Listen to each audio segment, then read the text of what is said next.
this morning, or in the middle of the night, Ukrainians did use this new permission from the White House, the first confirmation that it was used. They used the ATACMS, those precise short to medium range missiles to hit Russian military depots in the region called Bryansk. Before we continue, we invite you to follow our channel, the only American show reporting live from Ukraine every day.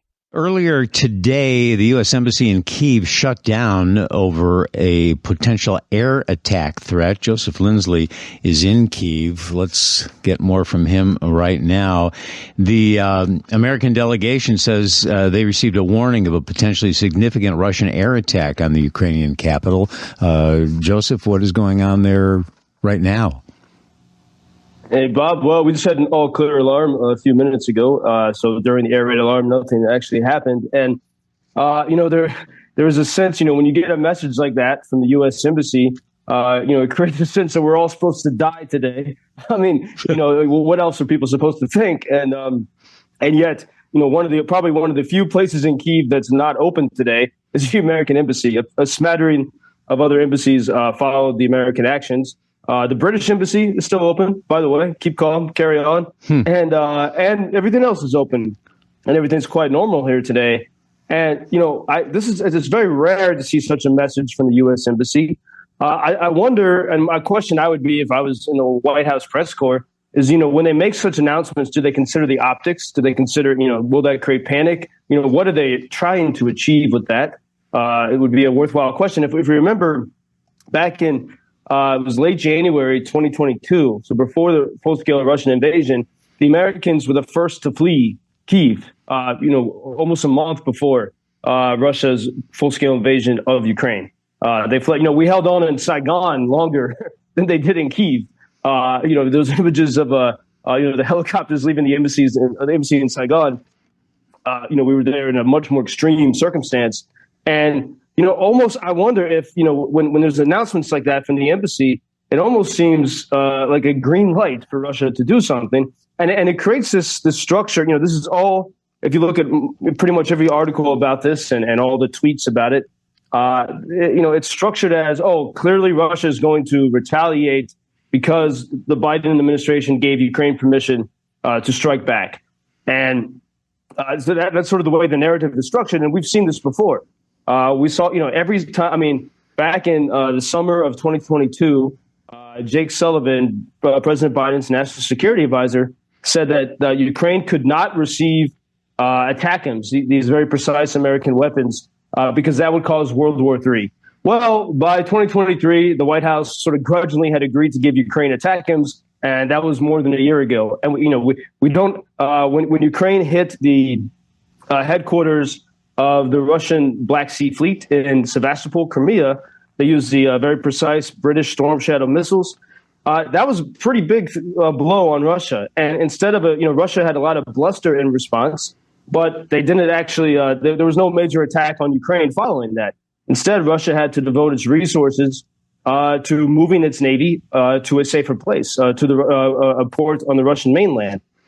Similarly, last May, when, we have to remember, Biden did give Ukraine permission to hit targets on Russian soil before, and it was last May. And the result of that was that Kharkiv city became safer. Russia had a lot of bluster. They, said the nuclear war very often, but we didn't see any major retaliation. So somehow we're still stuck in this narrative cycle that anytime Ukraine is given some good tools, that we should all, be very afraid and scared. And what I'm observing that within the world of Trump, this is actually it's causing a lot of harm for Ukraine. Just a few days ago, President Zelensky said that he thinks that with Trump's help, Russia can be stopped next year. And you could start to see like maybe some openings of opportunities. Trump picked as his national security advisor Mike Waltz, a guy who's been very critical of Biden for not doing enough for Ukraine. But suddenly the way this news sort of rolled out about this new permission, sort of falsely portrayed as being like super long-range missiles into Russia.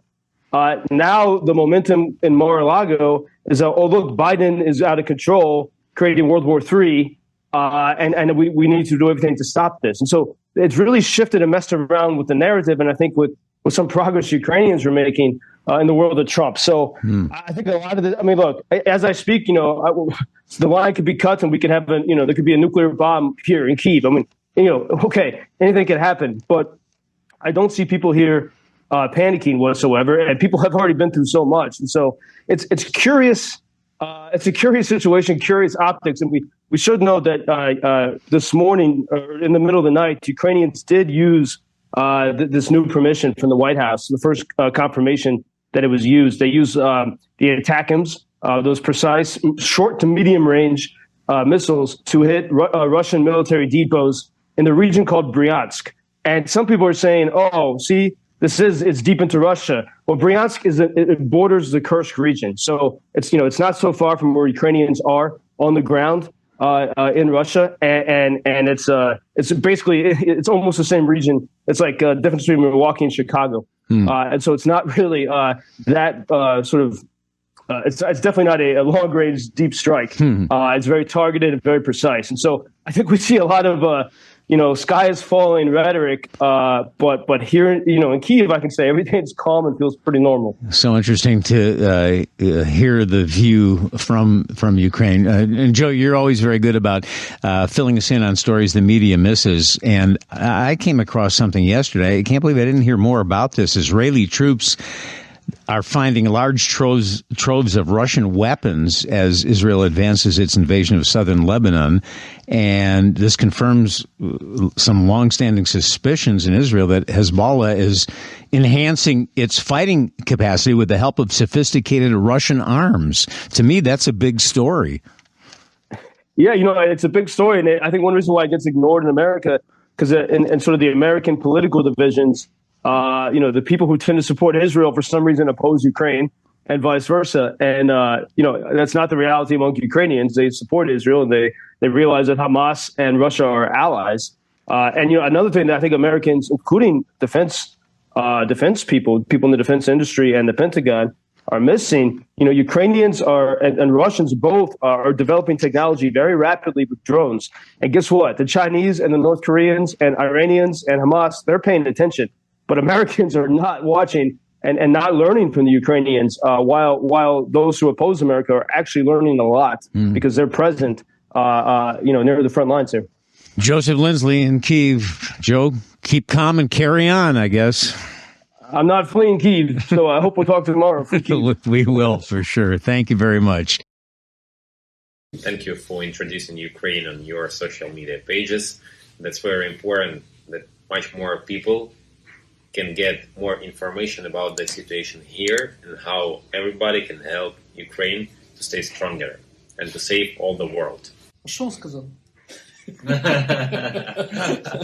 Well, which side are you on? На чиїй ти стороні? Come on now. Oh, which side are you on? На чиїй ти стороні?